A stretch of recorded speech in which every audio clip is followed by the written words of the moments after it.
안녕하세요. 동네 수의사입니다. 오늘은 강아지 알러지 패널 검사에 대해서 한번 설명을 드릴까 합니다. 궁금하신 부분들은 끝까지 시청 부탁드립니다. 강아지 패널 검사라고 하면은 강아지들이 일단 알러지가 잘 생기잖아요. 근데 알러지가 생기는 원인이 환경적인 요인하고 먹는 것 때문에 생기는데, 이 환경적인 요인에는 진드기라든지 곰팡이라든지 풀이라든지 그런 것들의 환경적인 요인에 의해서 알러지가 나타날 수 있습니다. 알러지의 증상은 주로 눈 주변이 빨개지거나 아니면 귀에 염증이 생겨서 냄새가 나거나 몸을 가려워서 긁거나 아니면은 발을 심하게 핥거나 겨드랑이 쪽을 핥거나 여러가지 증상이 나타날 수 있어요. 일단은 알러지 증상이 생기게 되면 일단 발적이라고 해서 피부가 빨갛게 되고, 그리고 염증이 생기고 그 다음에 가려워하고 이런 증상이 나타날 수 있는데, 강아지들마다 그 알러지의 원인에 따라서 수치가 다르거든요. 그 수치를 알 수 있는 방법은 병원에 방문을 해서 피를 뽑아요. 피를 많이 뽑지는 않고 요만큼 뽑아가지고 걔를 원심 분리를 해서 이제 수의사가 혈청을 실험실로 보내면은 한 2주 정도 후에 실험실에서 데이터가 오거든요. 데이터는 제가 좀 이따가 화면으로 보여드릴 건데, 그 데이터를 봤을 때 우리 강아지가 곰팡이에 취약한지 아니면은 진드기에 취약한지 아니면 풀에 취약한지에 따라서 강아지를 관리할 때 내가 어떻게 관리하는가에 따라서 강아지가 알러지가 생길 수도 있고 덜 생길 수도 있겠죠.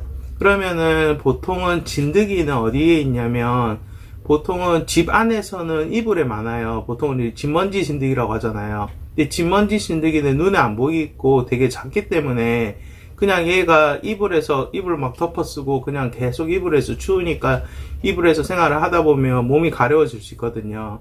그래서 보통은 저희가 이제 귀를 봤을 때 귀 안에 검은 갈색 분비물이 보이거나 하면 얘가 어느 정도 진드기들이 귀에 많이 들어갔구나 하는 거를 추정을 할 수 있고, 정확한 거는 알러지 검사를 보냈을 때 진드기 수치가 되게 높게 나오겠죠. 그 다음에 이제 보통 산책을 하다 보면 풀에 참 진드기 같은 게 몸에 붙어서 오는 경우가 있어요. 그러면은 그 진드기가 피를 빠는 과정에서 그 강아지 피부에 작은 상처를 남기고 그쪽으로 염증이 생기고, 그렇게 되면은 강아지가 바이러스 감염증이 생길 수 있거든요. 그렇게 되면 몸에 열도 나고, 또 그 진드기를 달고 집에 들어왔을 때 이불에 털었단 말이에요. 근데 보호자분이 거기서 주무시게 되면 보호자한테도 옮을 수 있기 때문에 항상 산책을 할 때는 잔디나 풀에 들어가지 말라고 하는 거고요. 또 이제 풀에 들어가게 됐을 때 풀에 대한 알러지가 있는 애들은 풀에 자꾸 닿게 되면은 풀의 자극에 의해서도 피부가 빨개지고 알러지가 생길 수 있기 때문에 그 알러지 검사 항목에 풀에 대한 항목이 있어요.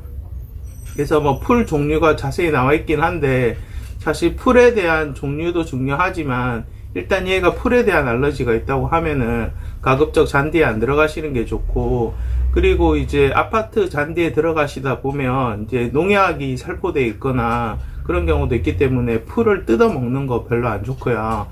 그 다음에 뭐 이런 유박 비료라고 해서 뭐 이런 동그란 알갱이 같은 게 막 떨어져 있어요. 그런 거를 이제 먹게 되면 강아지 몸에 해로울 수 있으니까 산책을 하실 때 항상 뭘 주워 먹지 못하게 잘 보셔야 되고요.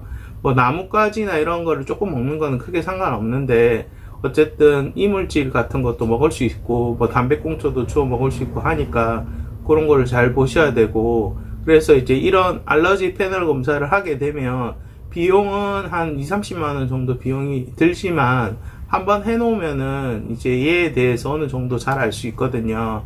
그러면 이제 뭐 환경적인 것도 있고 이제 음식물에 관련된 것도 나오는데, 보통 뭐 닭고기, 뭐 돼지고기 아니면 계란 흰자, 노른자 이런 식으로 쭉 나오거든요.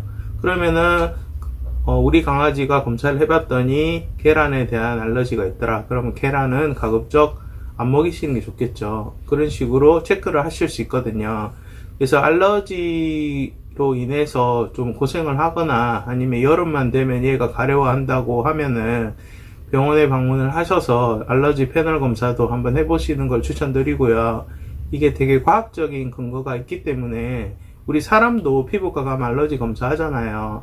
그래서 뭐 내가 고양이에 대한 털에 알러지가 있는지 강아지 알러지 그거 똑같은 거라 보시면 돼요. 그냥 동물 버전이에요. 그래서 이제 하는 방법은 거의 비슷하니까 뭐 체열하는데 시간이 많이 걸리지도 않고, 단지 이제 단점은 좀 비용인데 한번 해놓으면은 그래도 이제 그 데이터를 이제 저희가 출력해서 드리기도 하고 메일로 보내드리기도 하거든요. 그렇게 해놓으면은 이제 집에서 관리하기가 편해서 보통 얘가 이제 알러지가 높은 음식 이런 리스트 같은 거를 뽑아가지고 그 냉장고 앞에 붙여 놓으면은 이제 내가 충동적으로 주게 될 때도 이렇게 자제를 할 수 있으니까 그런 부분에 있어서는 강아지 알러지를 관리하는데 좀 도움이 되지 않나 그렇게 생각합니다.